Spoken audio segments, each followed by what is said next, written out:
Queridas companheiras e queridos companheiros do Estado do Rio Grande do Sul e da cidade de Rio Grande, companheiro Eduardo Leite, governador do Estado do Rio Grande do Sul, companheira Darlene, prefeita de Rio Grande, companheiros ministros Rui Costa da Casa Civil, Silvio Costa Filho dos Portos e Aeroportos, Silaí Rodrigues de Abreu da Gestão e Inovação, ministro substituto, e o nosso querido Jader Filho, ministro da Cidade, meu querido companheiro do movimento sindical e fundador do PT, Olívio Dutra, ex-governador do Estado, deputado Pepe Vargas, presidente da Assembleia Legislativa do Estado do Rio Grande do Sul, deputados federais Paulo Pimenta, Alexandre Lindemeyer, Marcon, Maria do Rosário Pompeu de Matos,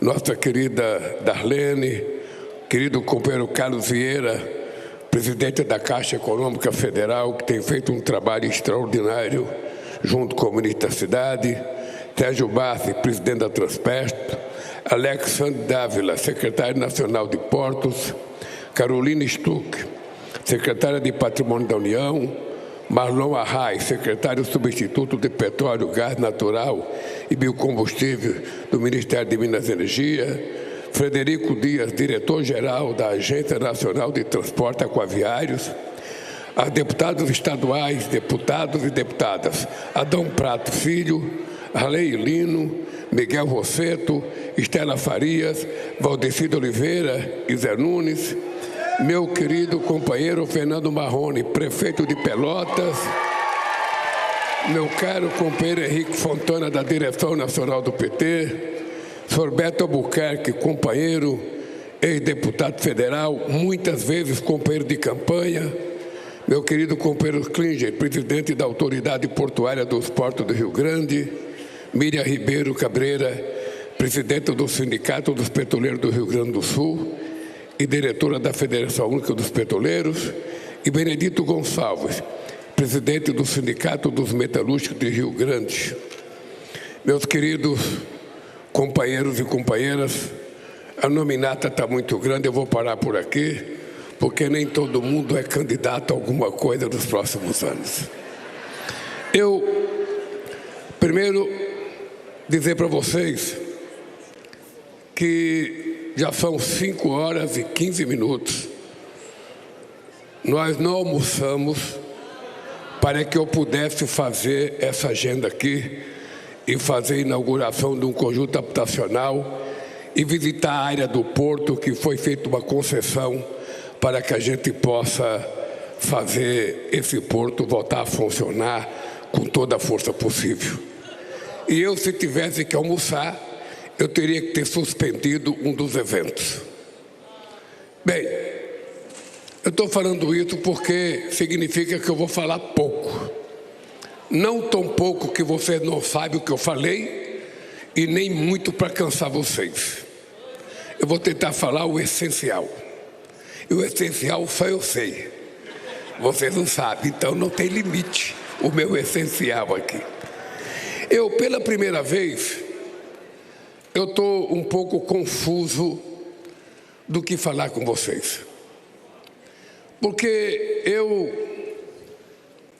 desde que fui eleito a primeira vez presidente da República em 2003, eu tinha herdado um país em que tinha sido vítima da chamada década perdida.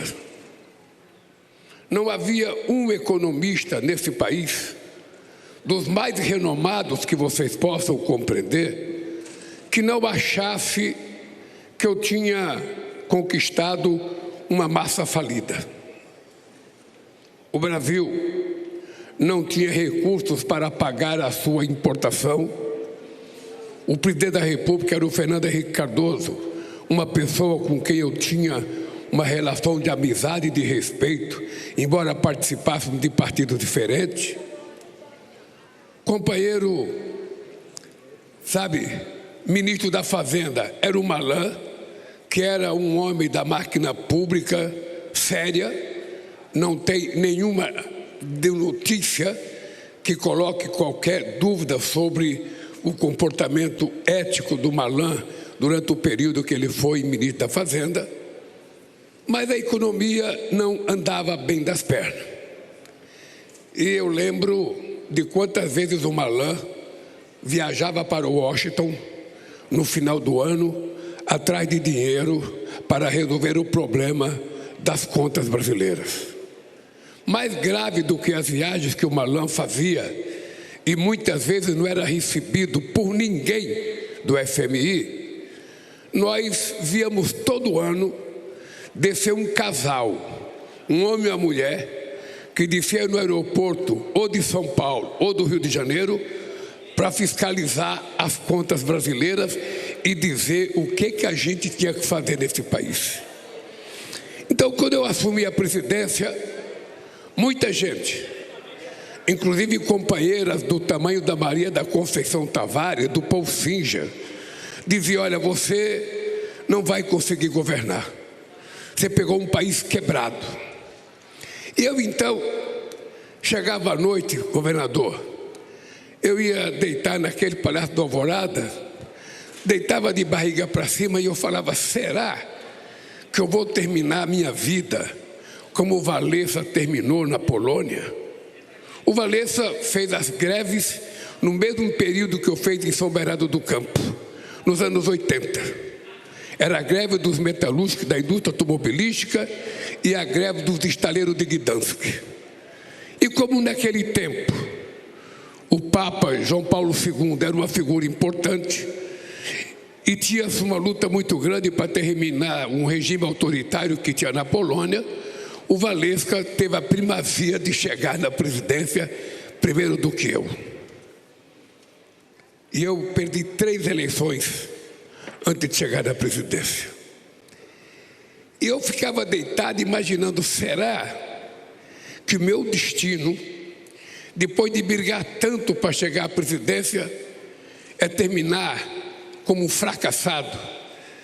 E eu lembrava que o Wałęsa foi candidato à reeleição e ele só teve 0,5% de voto. Ou seja, menos que 1.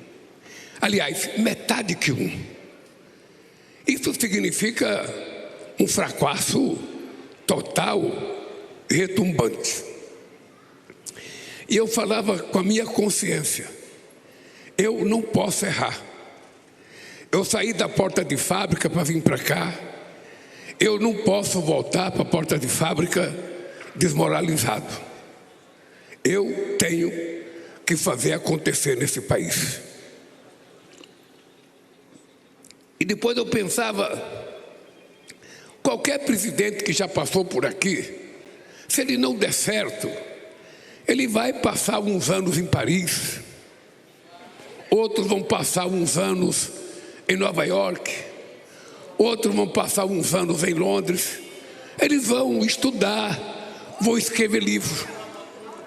Eu vou ter que voltar para São Bernardo do Campo, a 600 metros do sindicato que eu fui criado, e ouvir os discursos do sindicalista dizendo do meu fracasso na porta de fábrica às 5 horas da manhã. E eu falava: eu preciso vencer. Mas eu também sabia que não é possível vencer se você não tiver capacidade de ouvir, se você não tiver capacidade de conversar com as pessoas que muitas vezes pessoas do povo comum, que são tratados como anônimos ou invisíveis, muitas vezes sabem mais coisa do que a gente que pensa que sabe. E eu então me determinei que eu ia ser um sobrevivente nessa briga. E resolvi assumir o compromisso de tirar o Brasil da miséria que o Brasil estava. Eu não esqueço nunca, no segundo ano do meu governo, eu não pude dar nem 1% acima da inflação para o salário mínimo. Os dirigentes sindicais estavam na Avenida Paulista, fazendo o ato do 1º de maio. O Marinho era presidente da CUT, hoje é meu ministro do Trabalho. E o Marinho ligava: ô Lula, vem para cá, rapaz, vem para cá. O povo está te chamando, vem para cá. E eu não tive condição moral de ir na porta de fábrica, ou no 1º de maio, porque eu não tinha como explicar para o trabalhador por que eu não dei nada de aumento real para o trabalhador. Era um compromisso de vida meu. E não fui no 1º de maio. Fiquei em casa amargando a minha frustração de não poder ir na Avenida Paulista anunciar pelo menos 0,5% de aumento. O tempo passou e nós começamos a fazer as coisas acontecer, trabalhando com muita seriedade, fazendo nenhuma mágica no governo, mas tentando fazer aquilo que era possível fazer, ouvindo muita gente, ouvindo muito conselho, não fazendo nenhuma loucura, porque era preciso fazer as coisas dar certo. Em 2004, acontece a denúncia do mensalão. E vocês sabem o que aconteceu naquele período. Começou em 2004, só foi terminar em 2012, com o julgamento de alguns companheiros. E até hoje, não foi provado que houve compra de voto de ninguém. E nós conseguimos sobreviver. Em 2005 eu fui para a Índia. E na Índia eu cismei, depois de assistir um discurso do primeiro-ministro Singh, depois de ver que a Índia tinha conseguido fazer uma reserva internacional de 100 bilhões de dólares, eu voltei com a disposição de resolver definitivamente o problema do Brasil. Mandei chamar o presidente do Fundo Monetário Internacional. O Brasil devia 30 bilhões para o fundo. E o Brasil não tinha dinheiro sequer para financiar suas exportações. Eu disse para o FMI, eu vou pagar a minha dívida. E ele dizia, não, mas eu não estou precisando de recurso agora. Eu falei, mas eu vou pagar. Eu vou pagar porque eu aprendi com a minha mãe que a gente não pode ficar devendo. E eu não gosto de dever. Eu gosto de andar de cabeça em pé, de olhos para frente, olhando na cara das pessoas, e eu não me sinto bem, e eu não quero que você venha mais ao Brasil fiscalizar a minha conta. A minha conta, quem vai fiscalizar sou eu, e eu aprendi com a minha mãe, que era analfabeta, de que responsabilidade a gente não aprende na escola, a gente aprende de berço, ser responsável e cuidar das coisas públicas. Bem, paguei 30 bilhões de dólares do FMI e pela primeira vez na história do Brasil, a gente conseguiu chegar a 100 bilhões de dólares de exportação. Não sei se vocês estão lembradas, nós colocamos um guindaste, com uma propaganda muito grande, na frente do Ministério do Comércio, para mostrar que a gente tinha chegado a 100 bilhões de dólares. Mas eu falei, eu preciso mais, porque o câmbio estava muito vulnerável.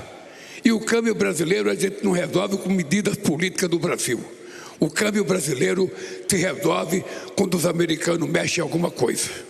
Então era preciso que a gente acabasse com essa volatilidade do dólar. Então eu resolvi fazer reserva internacional. Pela primeira vez na vida, nós conseguimos fazer 370 bilhões de dólares de reserva e o Brasil passou a ter a 4ª reserva internacional do mundo. Essa reserva, até hoje, ela garante que o Brasil tenha força suficiente para evitar toda e qualquer mexida do dólar que tem impacto na nossa economia. E aconteceu aquilo que eu previa. O Brasil ganhou e começou a ter respeitabilidade no mundo. Eu não esqueço nunca, minha cara Magda. Eu tive uma reunião com o alemão, presidente do FMI em Paris. E eu fui dizer para o cara, eu não quero que você mande ninguém fiscalizar o Brasil. Contei minha história para ele. Falei para ele, olha, eu sou um cara que nasci numa terra em que muitas crianças morriam antes de 5 anos de idade de fome. Eu sou um cara que fui comer pão pela primeira vez na minha vida com 7 anos de idade em São Paulo. Eu sou um cara que fui criado com mãe e pai analfabeto. Mas eu fui um cara que aprendi a capacidade de negociar quando eu fui eleito presidente do Sindicato de São Bernardo do Campo. E eu quero lhe dizer, eu vou lhe pagar, porque responsabilidade eu tenho de sobra e não quero você xeretando na minha vida. Pois bem, depois que nós pagamos o FMI, veio a crise de 2008 e nós emprestamos 15 bilhões de dólares para o FMI. Então nós deixamos de ser devedores e passamos a ser credores. Hoje é eles que devem para a gente uma quantia em dinheiro. Bem, nós conseguimos sobreviver. Eu fui reeleito em 2006 e resolvi criar uma coisa chamada PAC. Eu resolvi, no mês de fevereiro, dizer ao mundo todas as obras que eu ia fazer no país. Conversando com o governador, conversando com o prefeito, porque eu tinha medo que se a gente não tivesse um projeto para o país, cada ministro teria o seu projeto. Então o ministro fazia a ponte que ele queria, a pontezinha na cidade dele, a casinha na cidade dele, o portozinho na cidade dele, e o Brasil ficava sem projeto.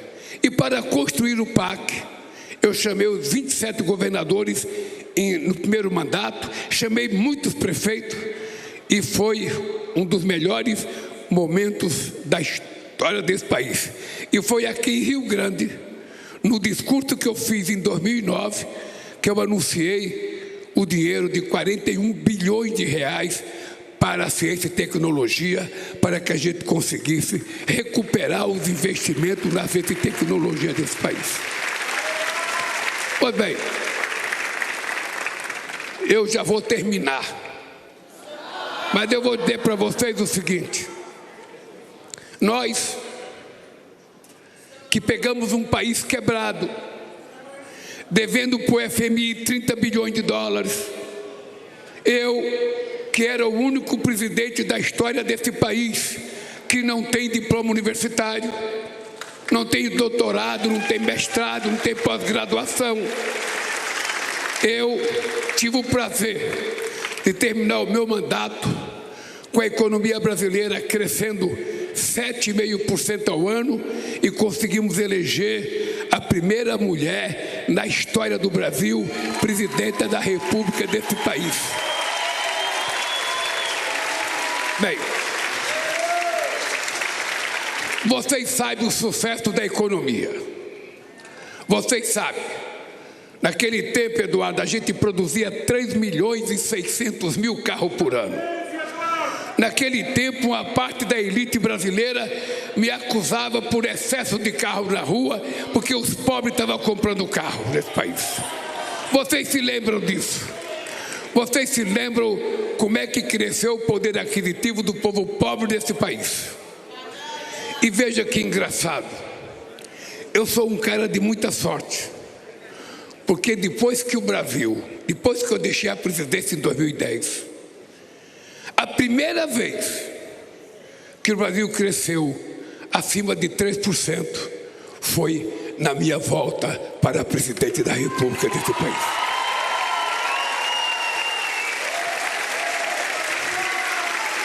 Eu estou dizendo isso porque nós já crescemos em 2023, crescemos em 2024, vamos crescer em 2025 e vamos crescer em 2026, na expectativa que o povo brasileiro nunca mais eleja um presidente que não tenha sorte para governar esse país.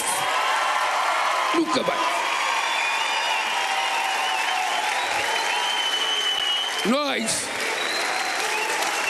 Nós estamos no 3º ano de mandato desse país. Estamos no 3º ano do meu 3º mandato. E nós temos um número extraordinário. Nós pegamos um país quebrado, vocês sabem, Vou dizer que não tinha mais Ministério do Trabalho, não tinha Ministério da Cultura, não tinha Ministério do Esporte, não tinha Ministério da Mulher, não tinha Ministério dos Direitos Humanos, não tinha Ministério dos Povos Indígenas, não tinha Ministério da Mulher, não tinha Ministério da Igualdade Racial. Porque alguém dizia que quanto menos ministério você tem, menos gasto você tem. Eu vou dizer, quanto ministério você tem, mais incompetente você é, porque você precisa colocar os movimentos da sociedade brasileira. Eu, por exemplo, peguei o Ministério da Pesca, não tinha. Quem é que cuidava da pesca? A agricultura. Eu nunca vi peixe nascer em terra. Então, olha, vem, para a agricultura eu tenho o Ministério da Agricultura, para a pesca eu tenho que ter o Ministério da Pesca. Não tem outra coisa. Nós temos 12% da água doce do mundo, nós temos uma costa marítima de 8.500 quilômetros quadrados, temos mais 5.700.000 quilômetros de mar sobre os cuidados do Brasil. Por que não tem o Ministério da Pesca? Por que não tem o Ministério da Igualdade Racial numa sociedade que 50% da população é negra e ainda temos preconceitos incorrigíveis? Por quê?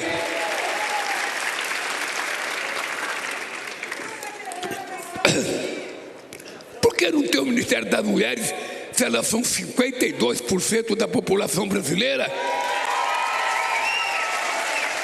E hoje são vítimas do desrespeito à política de gênero e são vítimas dos homens por conta do feminicídio. Por isso, eu assumi a responsabilidade no final do ano. Quem tem que lutar contra o feminicídio não é a mulher, é o homem, porque é ele que é agressivo. É ele que é agressivo. E por isso,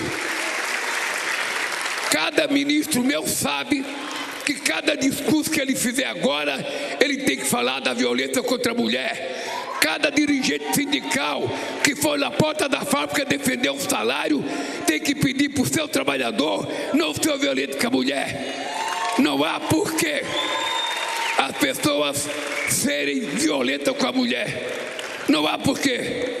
Não gosta mais, separa, vai embora. Não gosta mais, deixa a mulher ir embora. O que não dá é para a gente ver as agressões. Um cara matar e arrastar uma mulher por 1 quilômetro. Um outro pegar a mulher no elevador e matar de soco. O outro matar uma mulher grávida com 3 filhos e com filho na barriga. Que estupidez que é essa? Então nós, homens, é que temos que assumir a responsabilidade, ter juízo, responsabilidade e vergonha. E parar com essa violência. E eu estou muito à vontade para dizer isso para vocês. E é por isso que eu provoco as mulheres, pelo amor de Deus, estudem. Vocês não podem viver com alguém a troco de um prato de comida ou de um aluguel.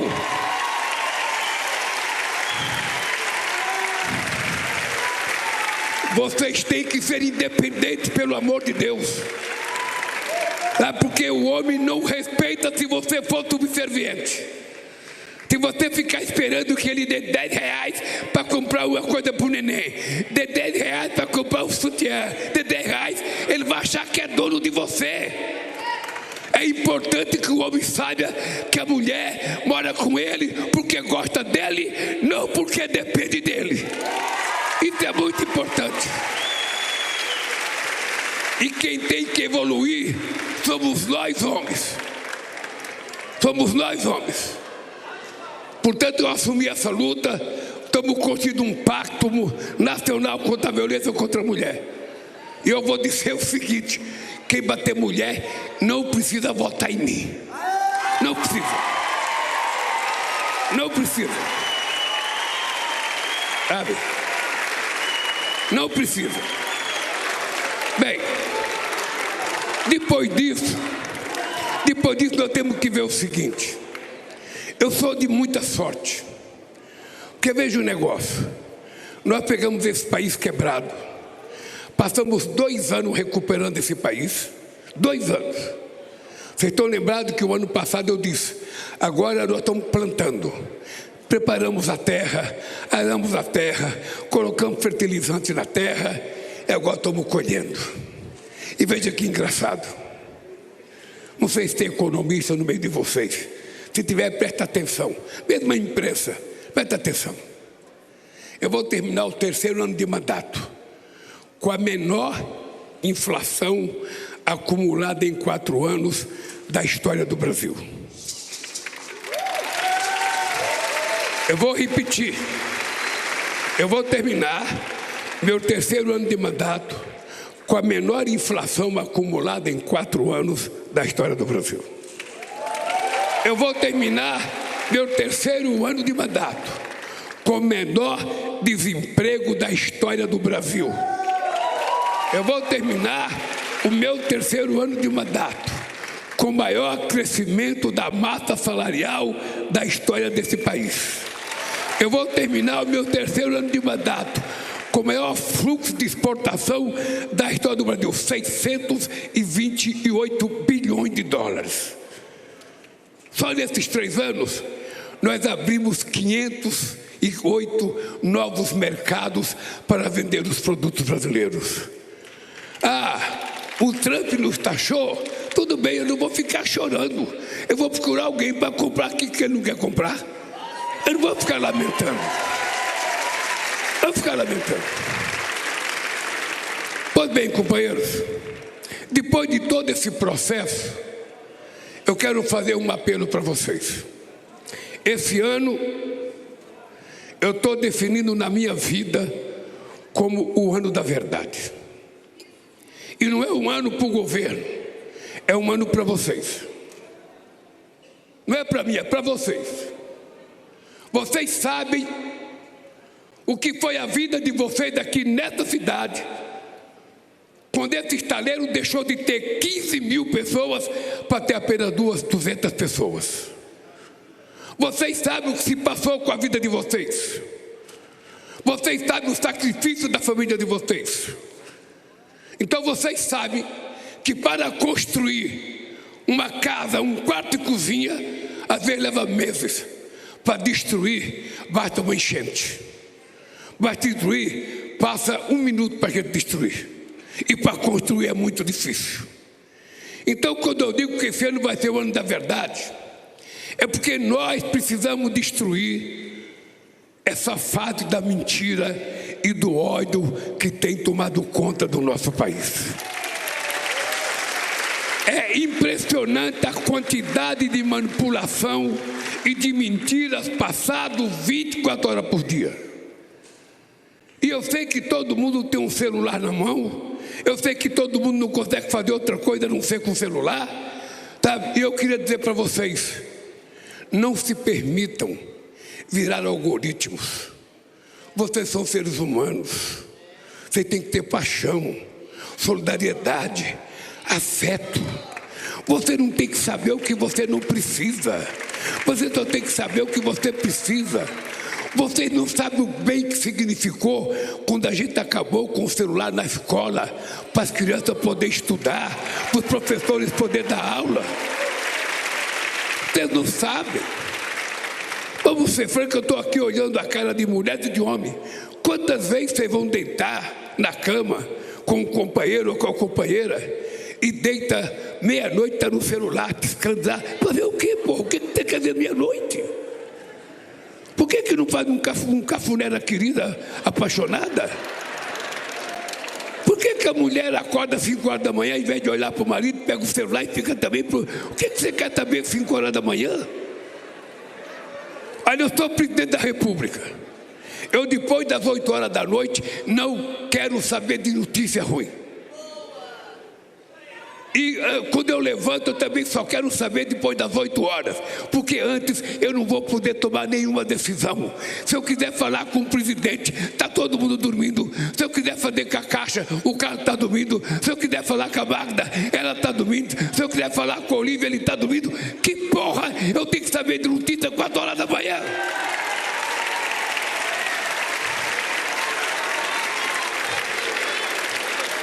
Que bobagem é essa? Eu tenho que saber o que dizer. O que é que você, governador, tem que saber? Meia-noite, vai dormir, pega o celular. Se sair uma matéria ruim contra você, você vai ligar para o jornal? Não. A única coisa que vai acontecer é que você vai perder o sono. É a única coisa que você não vai conseguir dormir. Vai ficar de barriga para cima, pensando, pô, estou ferrado. Se for. Então, gente, vamos utilizar o nosso tempo para fazer as coisas que o ser humano tem que fazer. Nós nascemos para viver em comunidade. Nós vivemos para nos ajudar uns outros. A gente está ficando muito individualista. Eu quero comida, eu peço um telefone. Eu quero pagar a minha conta, eu pago um telefone. Eu não quero... Se aparecer um amigo, já está enchendo o saco. E o grupo do Zap, eu tenho que contar o que eu fiz hoje. Eu tenho que contar o café. Eu tenho que contar... Porra, quem quer saber disso? Isso é futrica pura. E a direita sabe disso. E é por isso que a direita tem uma indústria de mentir. Tem uma indústria poderosíssima. Só para você ter ideia, na campanha do presidente Trump, na última semana, eles fizeram 2 milhões de mensagens contra a adversária dele. 2 bilhões. Vai ser assim a campanha. Ontem, Magda, eu estava vendo o teu anel.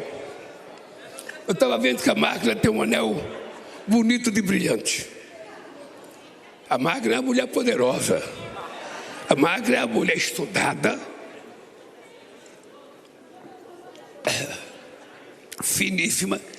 Mas ontem, sabe o que eu fiz? Ontem o cara vai me dar uma foto e mostra para mim uma foto de bermuda com as minhas colchonas lá, para todo mundo ver, de roupa branca, dando uma joia para Janja. E aí o cara que me mostrou a foto, ó, presidente, como o senhor e a Janja tão bonito. Eu e a Janja falamos, mas não somos nós não. Isso é inteligência artificial. A coitada da Janja nunca ganhou uma joia minha, porra.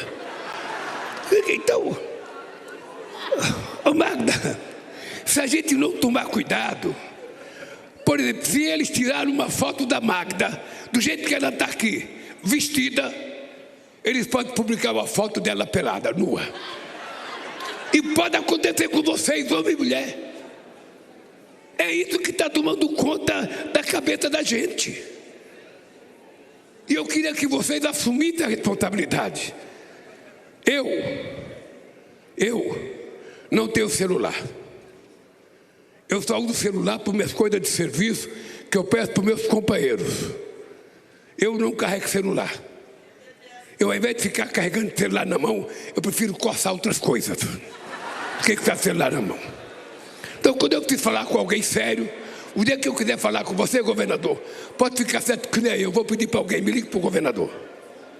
Quer falar com o Rui? Ele também vive com o celular na mão. Puta merda. Isso é um viciado. Isso é uma dependência digital. Não tem dependência química. Isso é dependência digital. Sabe? As pessoas estão desaprendendo a viver livre. Vamos ver uma coisa. Antigamente, a gente, quando vocês eram menores, sentava na frente do sofá toda a família, pai e mãe, os filhos, para ver televisão, não é isso? Quando não tinha controle remoto, a briga era para ver quem ia levantar para mudar de canal. Aí arrumaram o controle remoto. A briga agora é para saber quem pega o controle remoto primeiro e vai ficar dono do canal. E depois da briga, quem é que sabe lidar com o controle remoto? Porque o controle remoto agora, antigamente era só ligar e desligar, mudar canal. Agora tem 80 coisas. A gente já coloca letra, tira letra, coloca inglês, tira inglês. Eu não sei fazer coisíssima nenhuma. O máximo que eu sei é gritar, Janja! Me arruma essa televisão! Se eu tivesse neto em casa, era o meu neto. Eu estou dizendo isso para a gente aprender a conviver socialmente entre nós. Eu estou dizendo, é preciso a gente convidar um amigo para jantar e guardar o celular, conversar, pegar na mão da namorada, do namorado, sabe? Trocar carícias, é assim que é o ser humano, assim que é o mundo animal.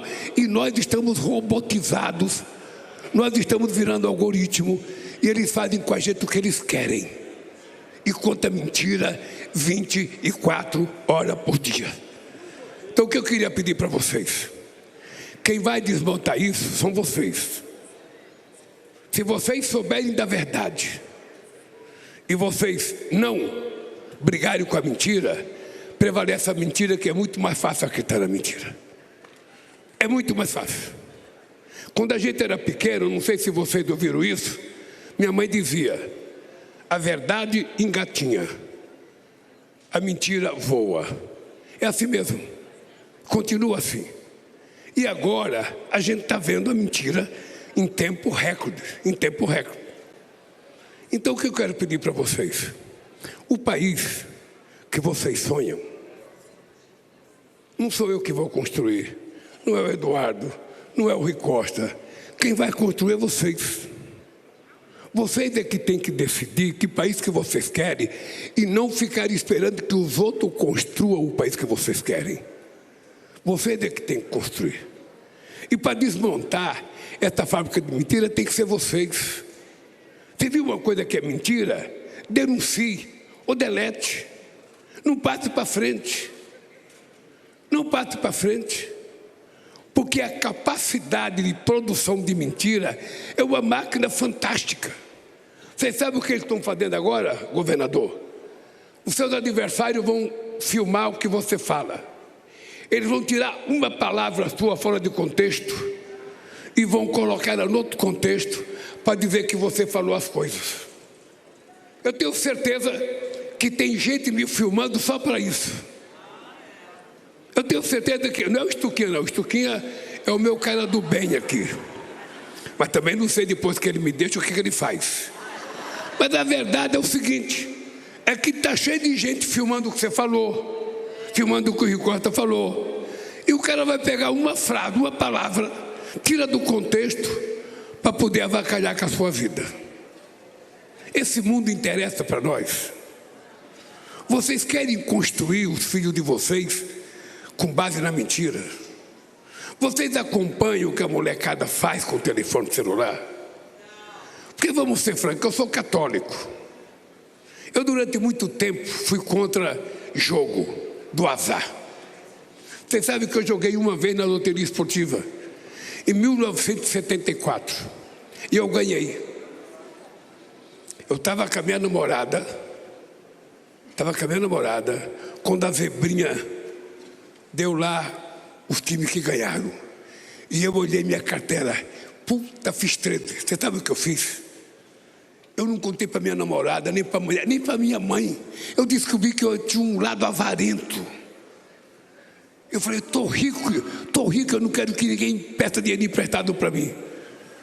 Aí no outro dia eu descobri, fui comprar a Folha da Tarde para ver, quase 50 mil ganhou. Acho que deu 50 reais ou 100 reais para cada um. Eu falei, nunca mais joguei na vida. Nunca mais joguei. O jogo do bicho no Brasil é contravenção. É proibido. Mas todo mundo vai na padaria de manhã, olha, com a fezinha.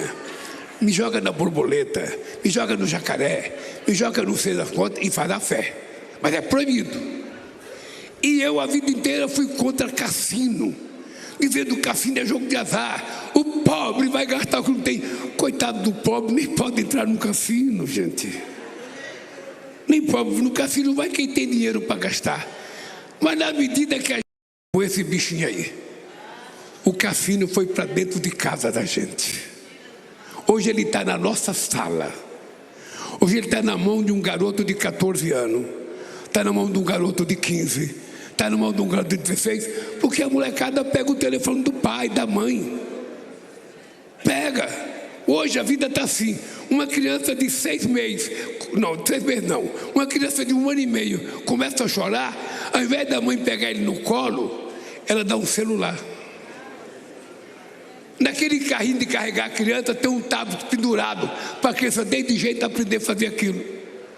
Quando na verdade a gente deveria pegar a criança, fazer um cafuné na criança, alisar a criança, beijar a criança, falar meu amor. Não. Está tudo ficando digitalmente difícil do ser humano lidar. Então se preparem. Porque o país que a gente vai construir vai depender do comportamento de cada um de vocês. De cada um. Do comportamento de vocês. Da capacidade de fiscalização que vocês tiverem que ter. Porque se vocês não tiverem isso, a gente tem uma situação delicada no mundo inteiro hoje. Você veja uma coisa, o presidente Trump, todo dia, ele é noticiário por conta de um Twitter. Antigamente você tinha que fazer uma reunião com os presidentes, convocar o Conselho da ONU, discutir. Não, hoje ele faz um tweet, fala o que ele quiser do Rio Grande do Sul e você passa o resto do ano respondendo. Então o mundo está virando do avesso, cara. Nesse aspecto eu sou muito equilibrado. Eu primeiro não tomo decisão com 39 graus de febre. Eu espero a febre baixar. Segundo, eu não estou preocupado com o que acontece no mundo depois das 10 horas da noite. Eu quero dormir, porque eu sei que se eu dormir bem, eu acordo bem. Se eu dormir mal, se eu perder o sono, porque o presidente de tal país falou tal coisa, Dante falou. Eu quero é dormir. E quando eu acordar, eu quero trabalhar. E para trabalhar, eu tenho que estar com a cabeça em ordem. É por isso que eu tenho uma definição. É preciso cuidar desse povo. E cuidar desse povo não cabe mentira. Não cabe mentira. Quanto mais verdadeira a gente for, melhor é. E por isso eu quero terminar essa minha fala dizendo para vocês. Esse país já provou por tudo que a Magda falou. Já provou com a rapidez que nós ajudamos a recuperar o Rio Grande do Sul. Quem é que sabia que a gente ia fazer aquela compra? Como é que chama a compra? A compra assistida. Quem é que sabia? Quando a gente não tinha tempo de construir 10 milhões de casas ou 9 milhões de casas, se inventou uma coisa de campo assistida e a gente conseguiu vender as casas para o povo que precisava. Quem é que imaginava? A decisão de qualquer presidente da República é de, não dá para fazer nada, vamos esperar, mandou a medida provisória, não é votada. O que nós fizemos? Nós mobilizamos o Congresso, a Câmara, tanto o Pacheco quanto o Alcolumbre, quanto o Lira, quanto o Hugo, todo o Ministério, para que a gente pudesse não perder tempo e ajudar o Rio Grande do Sul. E o Rui Costa tem razão. Não há precedente na história do país, em 525 anos de história, a pressa com que a gente resolveu ajudar o Rio Grande do Sul. Não há precedente na história.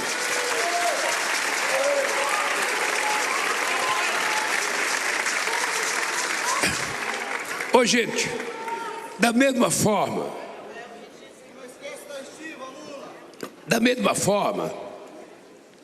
que se a gente quiser discutir quem nesse país fez mais pela educação, escola de tempo integral, pé de meia, universidade, ProUni, FIES, bolsa de professores, quem fez mais?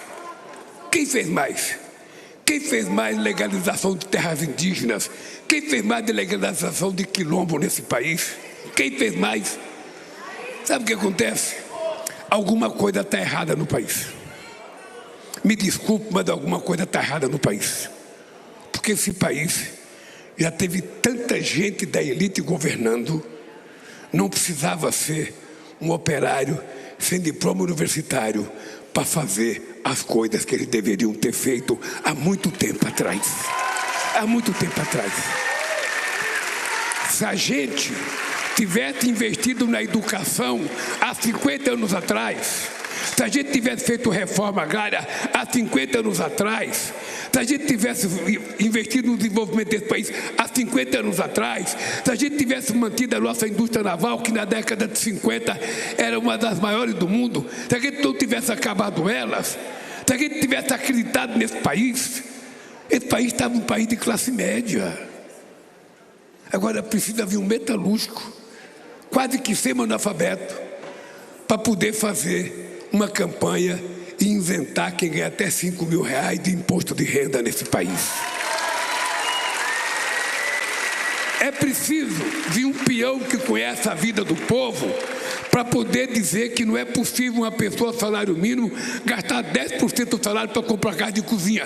É por isso que nós resolvemos distribuir gás de graça para mais de 15 milhões de famílias do CadÚnico. Hoje as pessoas que consomem até 80 kW de energia não pagam nada, e quem consome até 120 paga uma pequena diferença. Por que a gente faz isso? É porque é experiência de vida. Eu comecei dizendo para vocês que eu nasci numa cidade em que as crianças morriam antes de completar 5 anos de idade. Eu comecei dizendo para vocês que eu fui comer pão há 7 anos. Mas eu quero dizer para vocês, eu aprendi a ter caráter assim que eu nasci, na barriga da minha mãe. Eu aprendi a ter dignidade ainda na barriga da minha mãe. E isso ninguém tira de mim. E é por isso que eu criei uma frase que eu repito todo santo dia. Muito dinheiro na mão de poucos significa pobreza e miséria. E pouco dinheiro na mão de muitos significa distribuição de renda. Essa é uma máxima econômica que ou esse país aprende ou a gente não vai para lugar nenhum. Estejam certos de uma coisa, eu ainda vou voltar a essa cidade. Eu estou torcendo que a Petrobras encontre petróleo em Pelotas. Petróleo em Pelotas. Estou torcendo. Estou torcendo porque a Petrobras é a empresa brasileira mais extraordinariamente importante. É a melhor cara do Brasil, é a Petrobras. É a melhor coisa que nós criamos, é a Petrobras. E a Petrobras, aos poucos, governador, ela vai se transformando numa empresa de energia. Cada vez mais, ela vai se transformando numa empresa de energia. Porque esse país precisa ter a seguinte decisão: nós precisamos construir uma soberania energética. A gente não pode ficar dependendo de nenhum país do mundo e de tecnologia de outros países. Por isso estejam certos, companheiros, e Darlene, governador, eu voltarei aqui esse ano, talvez mais que uma vez, e quero contar com vocês para que esse estado recupere a primazia que ele já teve. Eu conheci o Rio Grande do Sul em 75 pela primeira vez na posse do meu querido companheiro de Bossoroca.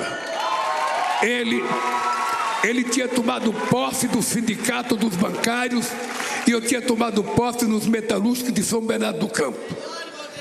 E depois que se encontrou um bancário de Bossoroca e um metalúrgico de Caetés, nós fizemos uma revolução no movimento sindical brasileiro, nós criamos o PT, nós criamos a CUT, ele foi governador do estado e eu fui presidente da República. E sou o único brasileiro a ser presidente 3 vezes, por conta de vocês e por obra de vocês. E quero, Darlene, quero dizer para você uma coisa que eu não sei se você sabe. Aqui, nesta cidade de Rio Grande, eu nunca perdi uma eleição desde as eleições que eu disputei na vida. Então, não é Rio Grande que é Lula que é Rio Grande. É eu tô aqui. Por isso, meus parabéns a vocês, que a Petrobras continue investindo, que os empregos apareçam e que vocês sejam felizes o resto da vida. Um beijo no coração e até outro dia, se Deus quiser.